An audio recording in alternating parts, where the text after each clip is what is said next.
Meus amados irmãos, que a graça e a paz do Senhor Jesus seja com todos. Mais uma semana ainda distantes uns dos outros, mas o Senhor tem nos dado o privilégio de estudar a palavra do Senhor, de aprender e crescer na graça e no conhecimento do nosso Deus. Hoje nós vamos olhar para o Salmo 8, dando continuidade à nossa série de meditações sobre os atributos de Deus no livro dos Salmos. Convido os irmãos a acompanharem comigo a leitura da palavra do Senhor, que o Senhor nos abençoe através dela. Ao mestre de canto, segundo a melodia Os Lagares, Salmo de Davi. Ó Senhor, Senhor nosso, quão magnífico em toda a terra é o teu nome, pois expuseste nos céus a tua majestade. Da boca dos pequeninos e crianças de peito, suscitaste força por causa dos seus adversários, para fazeres emudecer o inimigo e o vingador. Quando contemplo os teus céus, obra dos teus dedos, e a lua e as estrelas que estabeleceste, que é o homem que dele te lembres, e o filho do homem que o visites? Fizeste, no entanto, por um pouco menor do que Deus, e de glória e de honra o coroaste. Deste-lhe domínio sobre as obras da tua mão, e sob seus pés tudo lhe puseste, ovelhas e bois todos, e também os animais do campo, as aves dos céus e os peixes do mar, e tudo o que percorre as sendas dos mares. Ó Senhor, Senhor nosso, quão magnífico em toda a terra é o teu nome. Amém. Vamos orar? Senhor nosso Deus, Senhor nosso, graças te rendemos pela tua palavra, e agora suplicamos que o Senhor, através dela, abençoe nossas vidas, fortalecendo nossa fé, iluminando nossas mentes, dando-nos graça para a obediência. Ajuda-nos, ó Pai, com o auxílio do teu Santo Espírito que em nós habita, para que cresçamos e aprendamos ainda mais da verdade do Senhor, para a sua glória e para o seu louvor. É no nome de Jesus, o seu amado Filho, o nosso Salvador, que nós oramos e te agradecemos. Amém. Meus irmãos, eu não sei quantos de vocês acompanham ou têm interesse em filmes da televisão, especialmente nessas séries de super-heróis. A série sobre os Vingadores, por exemplo, é uma série muito apreciada, especialmente pelos jovens. Não sei se algum de vocês acompanham esses filmes, os lançamentos quando eles saem. Num dos filmes dos Vingadores, numa cena épica, Loki, que é irmão do super-herói Thor e antagonista dos heróis da série Vingadores, ele desafia um dos super-heróis, o incrível Hulk. Loki diz ao Hulk as seguintes palavras: vocês são todos inferiores a mim. Eu sou um Deus, criatura ridícula, e não serei parado por um. E nem dá tempo dele terminar as suas palavras. Nesse mesmo instante o Hulk o agarra pelas pernas e começa a batê-lo no chão diversas vezes, com muita violência, como se fosse uma criança descarregando a sua ira, a sua raiva num brinquedinho de pelúcia, com a diferença de que enquanto o Hulk batia com ele no chão, o chão se rachava, de tão forte eram os bates.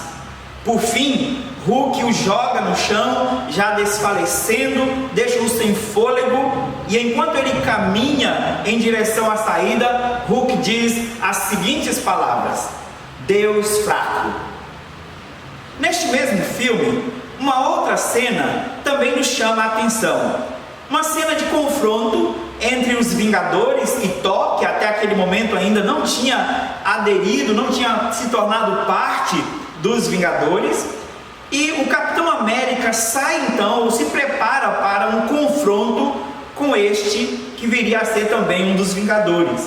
A Viúva Negra então o alerta com as seguintes palavras: eu ficaria aqui, capitão, esses caras são lendas, são basicamente deuses. No que o Capitão América responde: só existe um Deus, e eu tenho certeza que ele não se veste assim. Nessas duas cenas, nós temos duas realidades a respeito da compreensão do que é Deus, da compreensão de divindade. Numa, um ser que se julgava o próprio Deus, mas que encontra uma criatura que o abate. Na outra, uma expressão de uma pessoa a respeito de alguém, como se atribuindo também a ele características de Deus, mas então alguém que faz uma afirmação muito importante, dizendo: só existe um Deus e ele não se veste assim. Nas duas visões, nós podemos então fazer um paralelo para o modo como nós compreendemos a nós mesmos e compreendemos a Deus. Os salmos nos ajudam a fazer isso. Os salmos nos dão, e as escrituras em geral, nos dão uma visão correta de nós mesmos, de quem nós somos, e uma visão correta de quem é Deus. Para não pensarmos de nós mesmos além do que convém, como Romanos 12, verso 3 nos ensina, e também para não pensarmos de Deus aquém do que Ele realmente é, nós precisamos olhar para as Escrituras, compreender a nós mesmos e compreender o nosso Deus, para que nós possamos ter uma visão correta. Quão maravilhoso é olhar para o Salmo 8 e ter a resposta para essas duas questões neste Salmo. Uma visão bíblica sobre quem somos nós e uma visão bíblica de quem é o nosso Deus. O Salmo nos dá uma visão da grandeza e da glória do nosso Deus, da grandeza de sua obra na criação, da dignidade e do propósito do homem criado à imagem e à semelhança do nosso Deus. O salmista faz um uso de contrastes para dar um ensino, para transmitir as verdades a respeito da natureza de Deus, o que ele quer ensinar sobre Deus neste salmo. Este uso de contrastes é um recurso muito comum na poesia e na literatura hebraica, como nós temos visto no livro de Provérbios, que estão sendo expostos nos domingos à noite. Nesse salmo especialmente, o salmista faz um contraste entre coisas grandes e coisas pequenas, para mostrar a grandeza de Deus, comparando-o com a pequenez da criação e ao mesmo tempo mostrando a sua benevolência, a sua complacência com a nossa fraqueza, conosco, com o homem que é pequeno diante da grandeza do nosso Deus. Olhemos então para o Salmo e aprendamos sobre a grandeza e a glória do nosso Deus, manifestada em contraste com a fraqueza e pequenez da criação, mas que revela a glória de Deus nesta, ainda que em fraqueza. Olhemos então para o Salmo. Se vocês observarem bem, o Salmo começa e termina do mesmo modo. O Salmo começa com uma expressão de admiração pela grandeza, pela magnificência do nome do nosso Deus. O salmista começa expressando: ó Senhor, Senhor nosso. A expressão Senhor, Senhor aqui, na verdade, são duas palavras no original hebraico, que é Yahvé Adonai, o nome próprio de Deus, mais uma outra palavra que fala da grandeza e do senhorio, da soberania de Deus sobre todas as coisas. Ó soberano Deus, ó soberano Senhor, quão magnífico é o seu nome em toda a terra. E ele termina do mesmo modo, ele faz a introdução e a conclusão do Salmo com esta expressão de admiração diante da grandeza do Senhor, diante da grandeza do seu nome. Ó Senhor, Senhor nosso, quão magnífico em toda a terra é o teu nome. O Salmo foi tecido, escrito desta maneira, exatamente para mostrar-nos que o que o salmista pretende aqui é exaltar a magnificência do nome do Senhor, a glória, a grandeza do nosso Deus. Sempre que a Bíblia fala sobre o nome de Deus, ela está de algum modo, de um modo direto, aliás, se referindo a reputação do nosso Deus, como Ele se revelou, como Ele revelou-se a si mesmo a nós. Então, diante das suas obras, diante da sua grandeza, diante da sua revelação, o salmista apresenta admiração pela grandeza, pela magnitude do nosso Deus. E ele começa com essa expressão de louvor, de adoração, de admiração pela grandeza de Deus. É um daqueles salmos que exaltam a Deus falando a respeito da natureza, como faz o Salmo 19 e outros textos das Escrituras, mostrando a grandeza da natureza, a beleza e a ordem da natureza, para compará-la com a grandeza do nosso Deus. Mostrando, olha, se tudo isso que você vê, você percebe, você acha grandioso, belo, majestoso, queira então conhecer quem construiu tudo isso. Queira então conhecer quem fez todas essas coisas. Se a criação é tão grandiosa, imagine o seu Criador. É este o objetivo do autor. Agora, o interessante é que ele faz aqui os contrastes, exatamente para elevar a grandeza de Deus em comparação com aquilo que nós consideramos belo e majestoso, grande, grandioso aqui na criação. E ele faz isso para mostrar que o Criador é maior do que a sua criação. Quando ele no versículo 1 faz essa expressão de admiração, ó Senhor, Senhor nosso, quão magnífico é o teu nome, ele termina o verso 1 com outra expressão, com outra afirmação: pois expuseste nos céus a tua majestade. Mais uma vez aqui, os céus é usado como uma referência de altura, de plenitude, de grandeza. E aí lá o salmista diz que a majestade de Deus foi exposta. Aqui, certamente o salmista está fazendo uma referência aos astros, ao firmamento, porque nós admiramos a beleza dos astros, especialmente à noite, quando olhamos para os céus, vimos as estrelas, vimos a lua, nós admiramos qualquer coisa nova que acontece nos céus, qualquer evento novo, como por exemplo uma superlua, nós saímos para fora de casa para assistir o espetáculo, porque nós achamos grandioso, maravilhoso. E então o salmista faz esse contraste entre a grandeza e a maravilha do céu para nós, para mostrar que o Criador é ainda mais maravilhoso, grandioso e esplêndido do que a sua própria criação. Expuseste no céu a tua majestade. Deste uma demonstração nos céus, através dos astros, através das estrelas, da lua, destes apenas uma demonstração da tua majestade. Se estas coisas são grandiosas, quanto mais tu, ó Criador, tu és o Senhor soberano sobre todas essas coisas. Agora o salmista vai para o versículo 2 e faz o contraste dessa grandeza, da altura dos céus, da glória de Deus exposta na plenitude dos céus, com um contraste com uma coisa que nós consideramos frágil aqui na terra. Versículo 2 ele diz: da boca de pequeninos e crianças de peito suscitaste força por causa dos teus adversários, para fazeres emudecer o inimigo e o vingador. Veja, o Deus que expôs a sua majestade, o Deus que expôs a sua glória nas alturas dos céus, revela esta mesma glória em coisas frágeis da criação.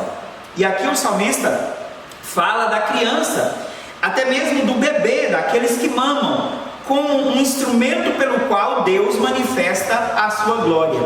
Nós podemos pensar aqui nesse verso em duas coisas que certamente estaria na mente do autor. A primeira delas é o fato da criança nascida ter sido gerada, ter tido o privilégio de nascer. Ninguém nasce se não for pela vontade de Deus.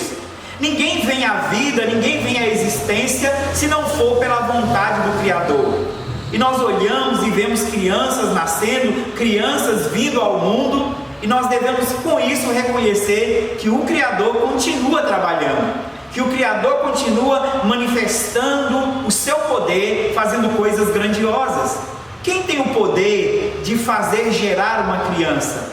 Quem somos nós para fazer gerar uma criança, se não fosse o poder de Deus como sustentador de todas as coisas e como criador de todas as coisas, para dar continuidade a esta coisa tão maravilhosa que é a perpetuação da raça humana, a continuidade da raça humana.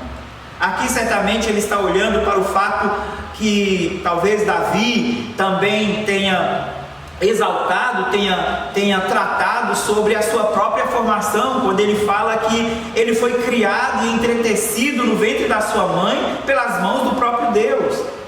Isso é algo maravilhoso. Deus, o Criador, é quem dá origem à vida. E aqui isso manifesta a glória de Deus. Mas há uma outra coisa aqui. Também o fato de que as crianças pequeninas, o único modo de expressão que uma criança pequenina, que um bebê tem, que não sabe falar ainda, é o choro. E nós geralmente não imaginamos o choro como uma bênção divina, como uma dádiva divina para o bebê. Como o bebê avisaria para sua mãe, comunicaria para sua mãe algum desconforto, alguma dor ou até mesmo a fome? Deus dotou o bebê da capacidade de chorar para expressar a sua necessidade. E por causa do choro, o bebê não é esquecido. Por causa do choro, o bebê não é deixado de lado. E assim, o choro do bebê manifesta algo da glória do Criador. O Criador planejou, projetou que um bebê ao nascer fosse planejado também para chorar quando tivesse desconforto e necessidade. E assim o Criador revela grandeza, glória, majestade, uma coisa pequena, frágil como um bebê. E aqui o salmista destaca isso. Mas o mais interessante é que o salmista que destaca a grandeza de Deus, a majestade de Deus nas alturas e a glória de Deus manifestada na criação frágil, no bebê, diz que essa manifestação da glória de Deus na fragilidade do bebê foi para envergonhar os seus adversários, para fazer emudecer o inimigo, para fazer calar o vingador. Aqueles que dizem não há Deus, um dia serão calados, mesmo que agora ignorem a existência do nosso Deus, um dia serão calados pela evidência da realidade do Criador e saberão que foi Ele quem criou todas as coisas e que só vieram à existência novas pessoas, só nasceram novos bebês, porque o Criador estava por trás disso tudo, tecendo novas pessoas, fazendo com que a vida tivesse continuidade. Veja, aqui Davi mostra a grandeza do Criador na fragilidade da criação. Um bebê frágil que poderia ser facilmente esquecido, um bebê frágil que pode facilmente perder a vida, foi dotado de um dispositivo que faz alertar a mãe sobre as suas necessidades. E o autor diz que isso demonstra a glória de Deus. O Senhor Jesus, fazendo uma aplicação deste verso, ele mostra que, além desse fato que nós podemos destacar aqui, o fato de que as crianças do reino, as crianças que são nascidas na aliança, da boca delas sai o verdadeiro louvor ao nosso Deus. Veja o que ele diz em Mateus no capítulo 21, no versículo 14 e 16. Veja a situação, o contexto. Vieram a ele no templo cegos e coxos e ele os curou. Mas vendo os principais sacerdotes e os escribas as maravilhas que Jesus fazia, e os meninos clamando Hosana ao filho de Davi, indignaram-se e perguntaram-lhe: ouve o que estes estão dizendo? Respondeu-lhe Jesus: sim.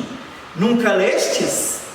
Da boca de pequeninos e crianças de peito tirastes perfeito louvor? Nunca lestes isso no Salmo 8? Lá está escrito que da boca de pequeninos e crianças de peito Deus tira perfeito louvor. Jesus, então, fazendo uma aplicação do Salmo 8, fala das crianças do reino, e que o louvor da boca das crianças, dos filhos dos crentes, das crianças do reino de Deus, suscita a glória de Deus, ou eleva a glória de Deus, engrandece a glória de Deus. E eu imagino certamente que o salmista, ao falar essas palavras, pensava na voz das crianças, no caminho do templo, ao redor do templo, no dia de culto ao Senhor, enquanto os adultos cantavam e celebravam ao Senhor, ouvia-se também a voz das crianças. Que maravilha! Nós precisamos aprender a valorizar isso no nosso culto. Quando as crianças do nosso lado cantam louvores ao nosso Deus, a glória e a majestade de Deus está sendo exaltada em algo que nós consideramos frágil na criação. Uma criança frágil, pequena, indefesa, que precisa de nós para cuidar e defender delas, eleva louvores, suscita louvores a Deus. O próprio Deus suscita louvores da boca desses pequeninos. Veja que maravilha, meus irmãos, o fato de Deus criar os bebês, o fato de Deus dar como bênção o choro para o bebê, e o fato de as crianças do reino cantarem louvores a Deus juntamente com seus pais. Isso exalta a majestade do ser mais poderoso de todo o universo, o nosso Deus. Não há ninguém igual a Ele, ninguém que se compare a Ele. E as crianças indefesas exaltam a glória e a grandeza deste Deus maravilhoso. Veja que beleza do contraste que Davi faz aqui. O contraste entre a majestosa glória de Deus revelada nos céus e a majestosa glória de Deus manifestada na fragilidade da criança. O salmista continua esses contrastes, mostrando no salmo a glória e a majestade do nosso Deus. Nós vimos a grandeza da glória de Deus na pequenez e na fragilidade da criança, mas agora vimos também a sua glória manifesta na criação e manifesta também no homem. A grandeza de Deus na grandeza do firmamento e na pequenez do homem. Veja os versículos 3 até o versículo 8. Diz assim: quando contemplo os teus céus, obra dos teus dedos, e a lua e as estrelas que estabeleceste, o que é o homem que dele te lembres? E o filho do homem que o visites? Fizeste, no entanto, por um pouco menor que Deus, e de glória e de honra o coroaste. Deste-lhe domínio sobre as obras da tua mão, e sobre os teus pés tudo lhe puseste. Ovelhas e bois, todos, e também os animais do campo, as aves dos céus, os peixes do mar, e tudo o que percorre as sendas dos mares. Veja que gloriosa descrição da majestade e da soberania, da grandeza de Deus que é dada aqui. Ele diz no versículo 3: quando eu contemplo os céus, e certamente o salmista não está considerando que os céus é coisa pequena. Ele fala no versículo 1 da majestade de Deus que é exposta no céu, exatamente para usar a amplidão e a grandeza dos céus, para destacar a grandeza e a amplidão da majestade de Deus. Aqui ele diz: quando eu contemplo os céus e eu percebo que os céus, que são tão grandes, são obras dos teus dedos, aí eu então volto os meus olhos para o homem, que é menor do que o firmamento, e penso: o que é o homem para que dele te lembres? Veja aqui a escala que o autor usa para mostrar a grandeza de Deus. Ele está falando da grandeza e da majestade de Deus, da glória de Deus como o Criador de todas as coisas. Daí ele sai desse aspecto amplo de grandeza, infinito de grandeza, que é a referência ao nosso Deus. Ele traz para um outro aspecto que é também grandioso, que é majestoso diante do tamanho do homem: o firmamento, os céus, as estrelas, os astros. E então ele sai deste âmbito que é menor do que o Criador. O firmamento, que é tão grandioso para nós, é obra dos dedos. O autor trata o firmamento e os céus em relação a Deus como uma maquete diante de um engenheiro, coisa que precisa ser tocada com a ponta do dedo e com muito cuidado, de tão frágil e pequena que é. Ele refere-se aos céus, ao firmamento deste modo: os céus, o firmamento, os astros, as estrelas, obras dos teus dedos, são grandes para o homem, mas pequenos diante de ti. Agora volte os seus olhos para o homem, que é muito menor do que o firmamento. O que é o homem para que dele te lembres? Mas veja só, o autor está falando como a glória de Deus se revela no macro, mas como a glória de Deus se revela no micro, nas pequenas coisas. E agora ele vai mostrar a glória de Deus revelada no homem que é frágil e pequeno em relação ao restante da criação e especialmente em relação ao Criador. E aí ele descreve o modo como Deus criou o homem. Que é o homem para que dele te lembres? E o filho do homem que o visites? E aí ele descreve a partir do verso 5 que Deus o fez um pouco menor do que o homem e o deu glória e honra, coroou este homem de glória e honra, deu domínio sobre as obras da criação, deu domínio sobre tudo que é do próprio Deus, que pertence ao próprio Deus. Duas coisas se destacam aqui. Em primeiro lugar, a dignidade do homem criado à imagem e à semelhança de Deus. Davi destaca, mesmo levando em consideração a queda, mesmo levando em consideração que o homem aqui é um homem caído, pecador, Davi faz referência sobre como o homem foi criado no seu estado original, com dignidade e glória do Criador, a imagem e a semelhança do Criador. Nós não somos deuses, mas nós fomos criados com capacidades, com habilidades, com características que dialogam com a natureza do próprio Deus. Deus comunicou parte da sua natureza a nós, como criaturas. Isso é maravilhoso. Isso nos faz pensar que todos nós, todos os homens, são dignos diante de Deus nesse sentido, de que foram criados por Deus e criados à imagem e à semelhança do nosso Deus. Nós estamos falando da dignidade, da essência de criação, por ter sido feito pelo próprio Deus e por ter sido feito à imagem e à semelhança do nosso Deus.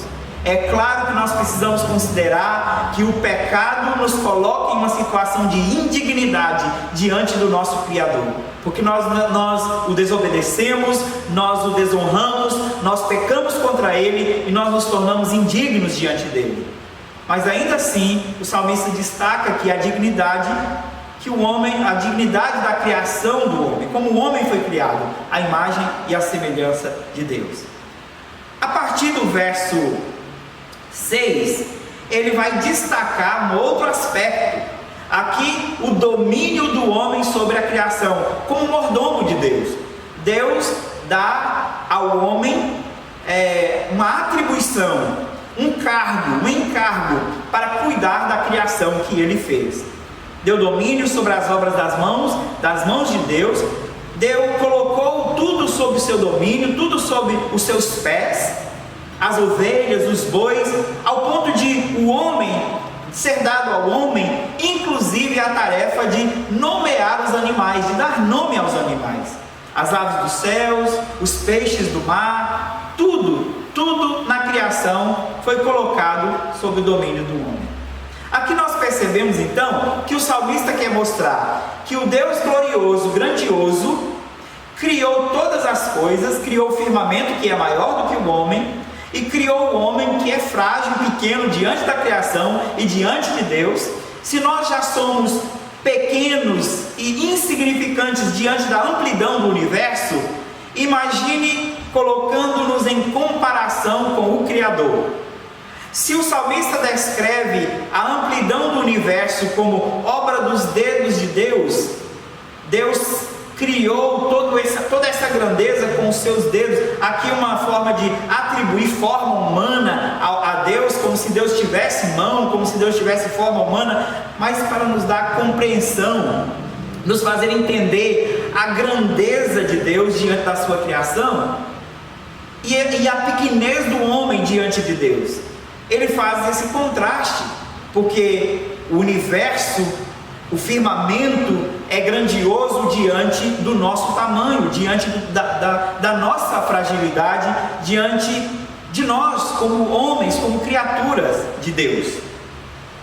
Mas aí o salmista mostra como Deus manifesta a sua glória através do homem, dando ao homem parte da sua gloriosa tarefa de gerenciar a criação, dando ao homem parte da sua dignidade gloriosa, da glória da sua própria natureza, dando ao homem características que lhe são próprias.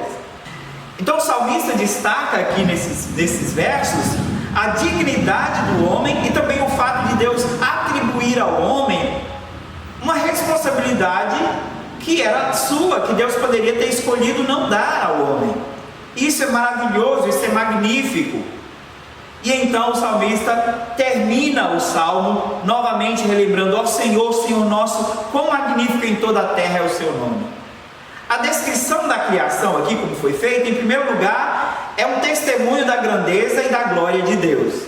Em segundo lugar, as comparações, os contrastes, mostram o quão grande Deus é em relação à sua criação.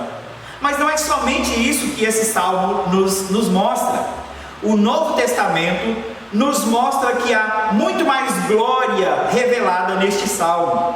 E se nós olhamos então para o Novo Testamento, nós vamos compreender melhor do que esse salmo se trata, se refere de fato. Nós já vimos o Senhor Jesus fazendo uso dele para falar das criancinhas do reino que adora a Deus, chamando Hosana ao rei. Mas também nós temos outras referências a respeito desse salmo que Jesus aplica a ele mesmo. E em outro lugar, outro autor bíblico faz referência também a Cristo como estando presente nesse salmo. Olhemos então o Novo Testamento e entendamos o que o Novo Testamento diz sobre este salmo, sobre o Salmo 8. Mateus 16, do verso 27 e 28, o Senhor Jesus diz as seguintes palavras em referência a algo que foi mencionado neste salmo: porque o Filho do Homem há de vir na glória do seu Pai com os seus anjos, e então retribuirá a cada um conforme as suas obras. Em verdade vos digo que alguns há dos que aqui se encontram que de maneira nenhuma passarão pela morte até que vejam vir o Filho do Homem no seu reino. Jesus se refere a si mesmo como o Filho do Homem, palavra que foi usada pelos profetas e que foi usada pelo salmista aqui no Salmo 8. Os filhos dos homens e o Filho do Homem.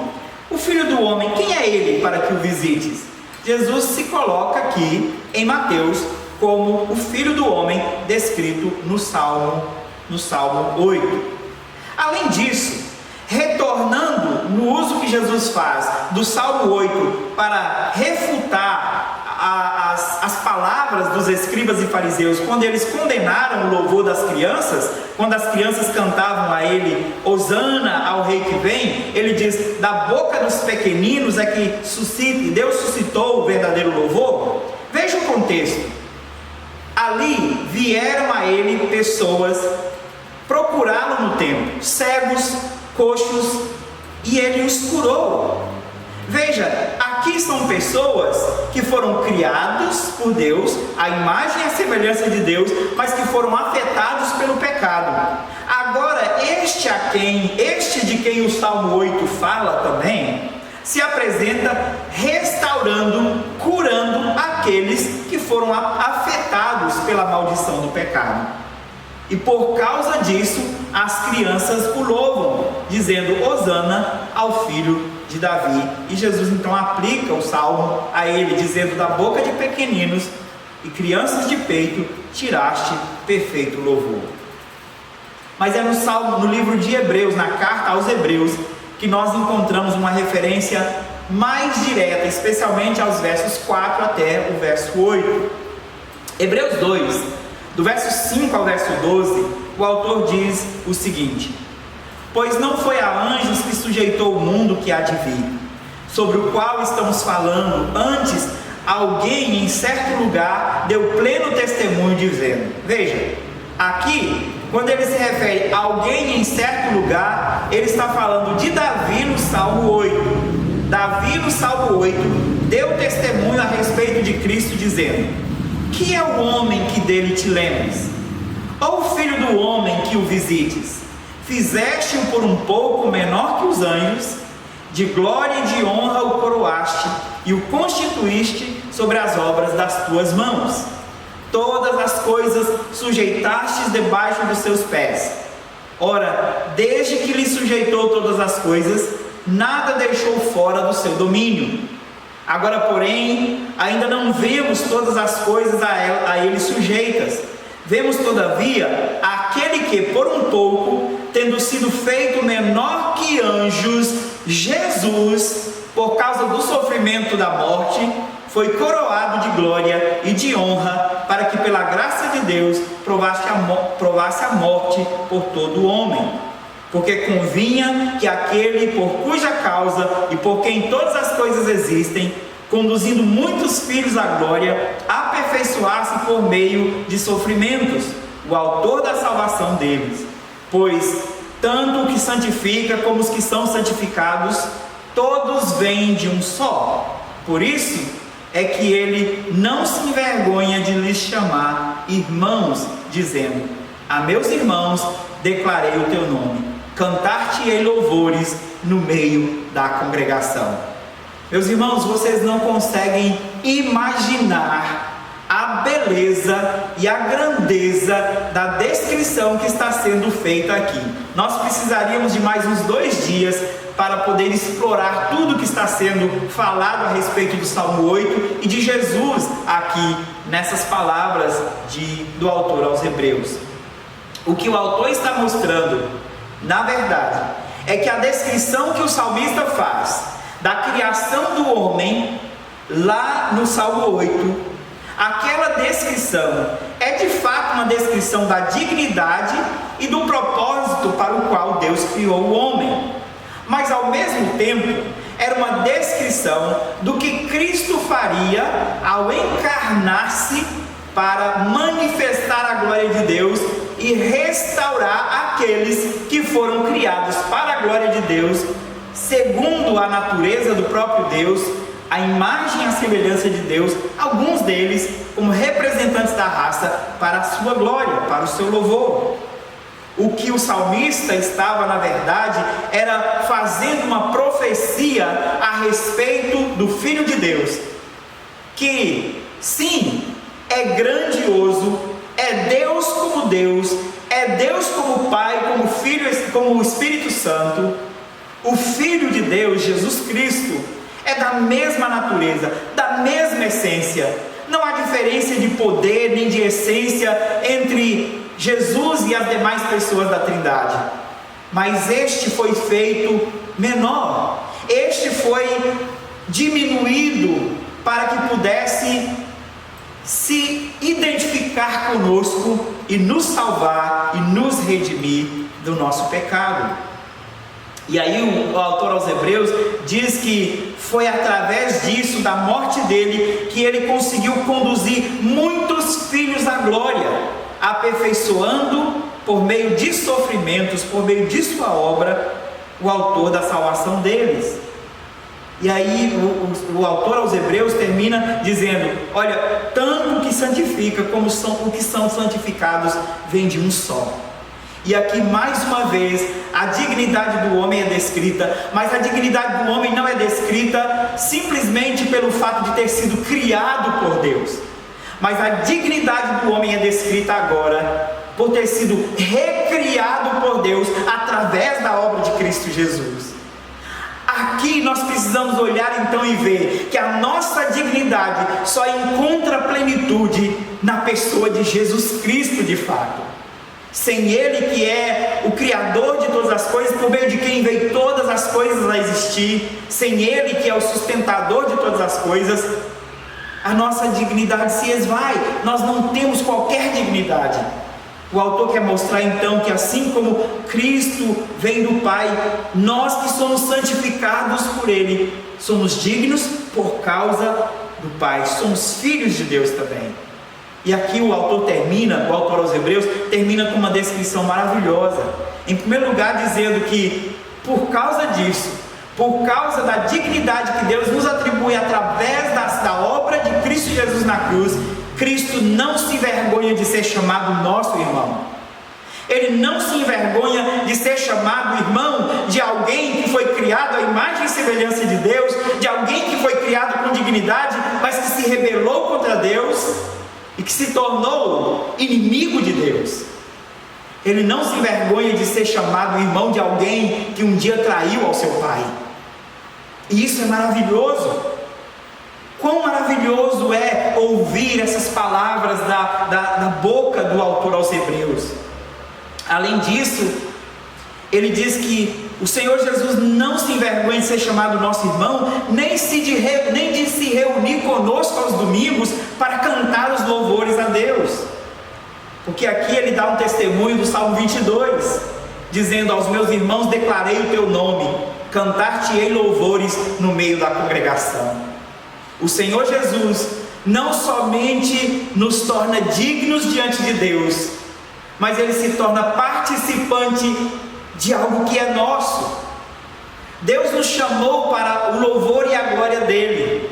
Deus nos colocou na igreja para adorá-lo. Nós somos submissos a Deus, como submissos a ele como soberano. E aqui nós vimos o Senhor Jesus se unindo a nós como um de nós, para no momento de culto cantar os louvores do Senhor juntamente conosco. Aqui nós vimos a glória de Deus sendo de um modo maravilhoso, grandioso, sendo exaltado na nossa fraqueza. Quem somos nós para que Deus se lembre de nós e coloque Cristo para cantar do nosso lado? Quem somos nós para que Deus se lembre de nós e ofereça o seu Filho para morrer na cruz por nós, e ainda o torna um membro da sua igreja, torna parte, como se fosse um membro comum da sua igreja, sendo ele o cabeça? Ele é o cabeça da igreja, mas ele senta do nosso lado e ele declara o nome e o louvor do Senhor, e ele canta conosco no meio da congregação. Que maravilha, meus irmãos! Não há glória maior do que esta, não há dignidade maior do que esta, de ter Cristo cantando do nosso lado no momento do culto. Quão maravilhoso é isso! E aqui nós vimos a glória e a grandeza de Deus sendo revelada em vasos fracos e frágeis, vasos de barro como nós. Tudo isso porque o Deus glorioso, a segunda pessoa da Trindade, que é Deus glorioso, decidiu humilhar-se e tornar-se um de nós, para que nós pudéssemos receber graça e salvação. Que maravilha! A grandeza e a glória de Deus é vista então, meus irmãos, deste modo, mais do que na grandeza da criação, na grandiosidade do firmamento, das coisas criadas. A grandeza e a glória de Deus é vista na sua bondade, na sua misericórdia para conosco. Quem é tão nobre assim? Quem é tão grande deste modo para se importar conosco, pecadores? Cristo se humilhou, sendo Ele o Criador de todas as coisas, reduziu-se em forma de criatura, primeiro para se identificar conosco, se identificar com o homem que Deus criou para a sua glória, para restaurarmos para a glória de Deus. Cristo se humilhou e se tornou um de nós para manifestar a nós a glória de Deus, para manifestar a glória de Deus ao homem caído.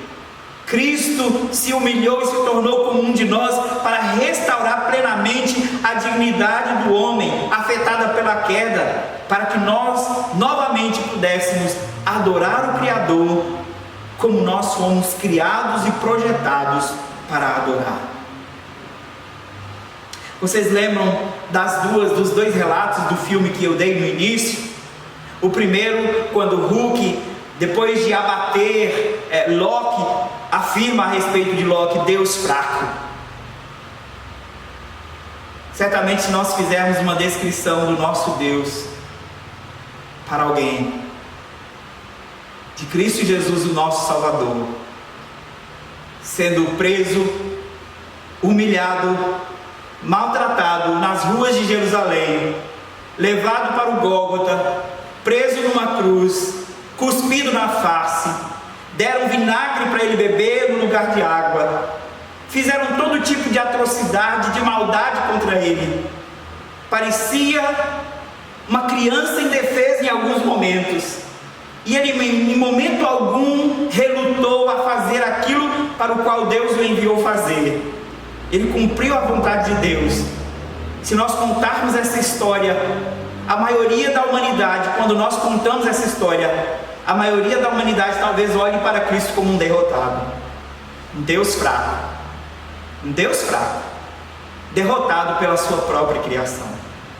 Não sabem eles que na fraqueza de Cristo, Ele venceu o nosso pior inimigo, quando na sua fraqueza, no momento de maior humilhação na cruz, lá Ele estava vencendo o pior de todos os nossos problemas, aquele que nenhum de nós tem capacidade de resolver, o pecado. E aí, ao olhar para a cruz, nós temos que dizer como salmista no início e no fim do salmo: ó Senhor, Senhor nosso, quão magnífico é o seu nome em toda a terra. Quem sou eu, quem somos nós, o que é o homem para que dele te lembres? Para levar o seu próprio filho à cruz, como um Deus fraco, humilhado, para que nós pudéssemos ser salvos? Quem somos nós para o Senhor fazer algo tão maravilhoso, tão glorioso ao nosso respeito? Também, talvez, se nós contássemos como o nosso Salvador, como o nosso Criador veio ao mundo, como Ele andou vestido e calçado com sandálias tão simples às vezes, sem ter um lugar para reclinar a própria cabeça, talvez a maioria das pessoas diriam o que o Capitão América disse a respeito de Deus: só existe um Deus e Ele não se veste assim. Talvez a maioria das pessoas diriam que Cristo não era Deus porque Ele não se veste assim. Deus não se veste assim.